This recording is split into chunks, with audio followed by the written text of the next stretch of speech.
Right now, somewhere in a corporate office, a task that used to take an entry-level employee 3 days is getting done in 11 minutes. Not by a person, by an AI agent that never sleeps, never asks for a raise, and doesn't need a performance review. If that sentence made you uncomfortable, good, it should. Because 2026 isn't the year AI arrives in the corporate world. It's the year it finishes rearranging it, and the people who don't adapt aren't going to get fired in some dramatic meeting. They're just going to become unnecessary. So today, I'm breaking down exactly what's happening, why the old career playbook is dead, and the 5 skills that are actually going to matter when the dust settles. Let's get into it.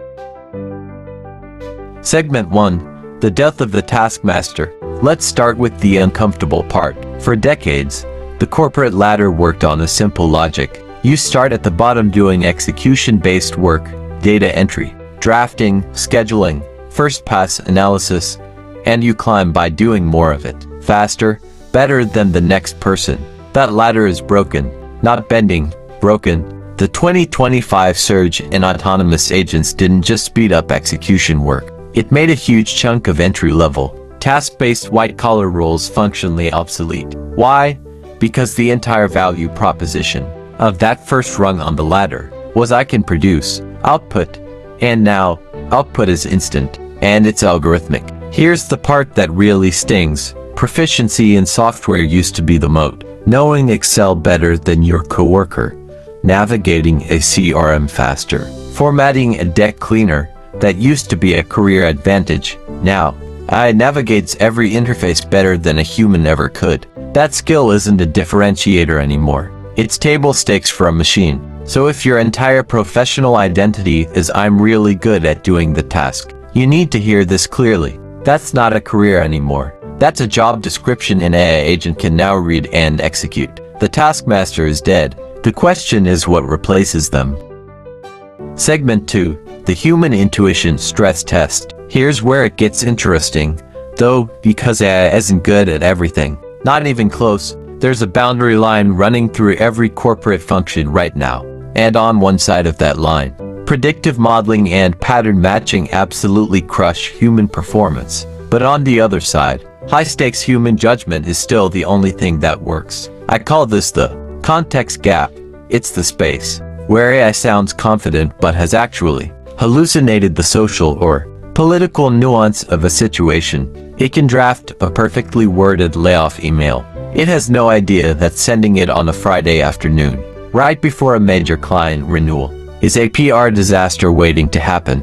It doesn't feel the room. It doesn't know that the VP who approved this is also the founder's college roommate. That's not a data problem. That's a human problem, and it requires a human to catch it. And in 2026 specifically, we're already seeing scenarios where companies who let algorithmic logic make high-stakes calls on customer trust, on messaging, on sensitive personnel decisions are eating catastrophic reputational damage. Not because the AI was technically wrong, because it was contextually blind. This is the first real signal of where human value is migrating, not to the doing, but to the judging.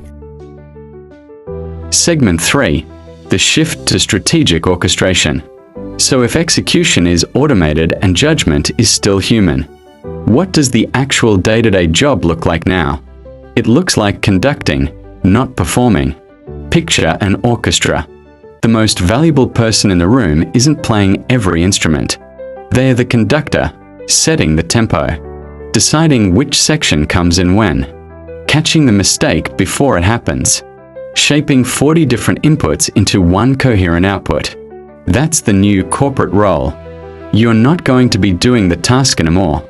You're going to be managing a swarm of specialized AI agents, one drafting, one analyzing, one checking compliance, one modeling scenarios, and your job is to set the objective, define what good looks like, and catch it when something's off. This requires a completely different skill set than execution work. It's less can I do this task well, and more can I tell if this task was done well. And can I direct 5 different specialized systems toward a single coherent goal? Some people are already calling this managing silicon labor, and honestly, That framing is useful because it is a management discipline. You're not a door anymore. You're middle management for a team that never sleeps and never pushes back, which, by the way, makes your judgment even more important, because nothing is going to stop a bad decision from executing at scale except you. Segment 4. Cultivating unreplicable cognitive assets. Okay, so if orchestration is the new job, what actually makes someone great at it? What's the actual skill underneath the skill? 3 things, and none of them are technical. First, synthesis over analysis.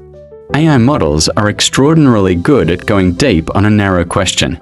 They are much weaker at connecting disparate, unrelated data points into a single insight nobody asked for directly. The person who reads the market report, the internal Slack sentiment, and the competitor's job postings, and connects those 3 unrelated things into "we're about to lose a key account." That's a human synthesis move. That's not going away. If anything, it's becoming the single most valuable cognitive skill in the building. Second, ethical governance and accountability. Here's something people don't say enough. A machine cannot legally or morally be held accountable for a decision. Someone has to sign their name to it. Someone has to own the consequences. Building a professional reputation around being the person who governs. AI output responsibly, who catches the bias, who flags the risk, who takes ownership. That's not just an ethical stance. In 2026, it's becoming a genuine career moat. Third, high-level negotiation and empathy-driven leadership. This is, and always will be, the scarcest resource in any economy. Getting a skeptical stakeholder to say yes. Getting a burnt-out team to trust a new process. Reading a room and knowing when to push and when to hold back.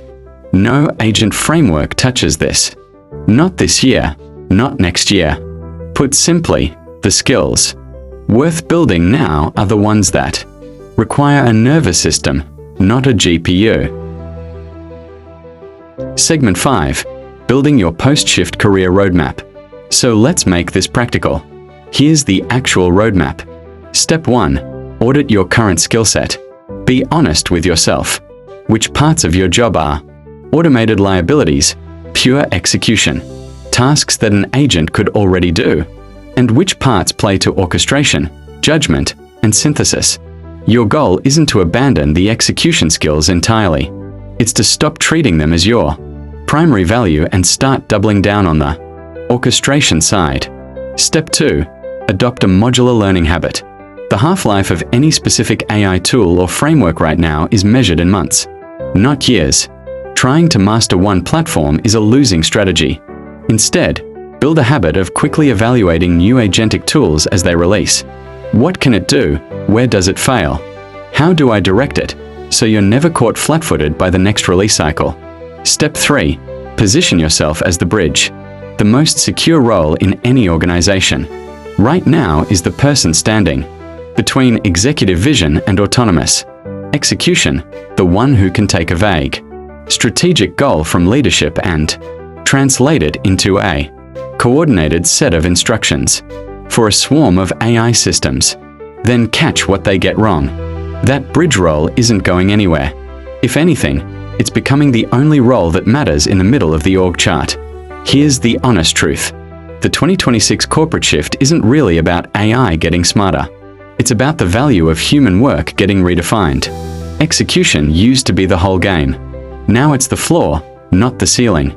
The people who thrive aren't the ones who compete with AI on speed. They're the ones who become impossible to automate because they own the judgment, the accountability, and the human trust that no model can replicate. If this gave you a clearer picture of where things are headed, hit subscribe. I'm breaking down exactly how the AI economy is reshaping work. Every week, right here on Neural Horizon. And let me know in the comments, which of these 5 skills do you feel weakest on right now? I'll read through them and might make a follow-up video answering the most common one. See you in the next one.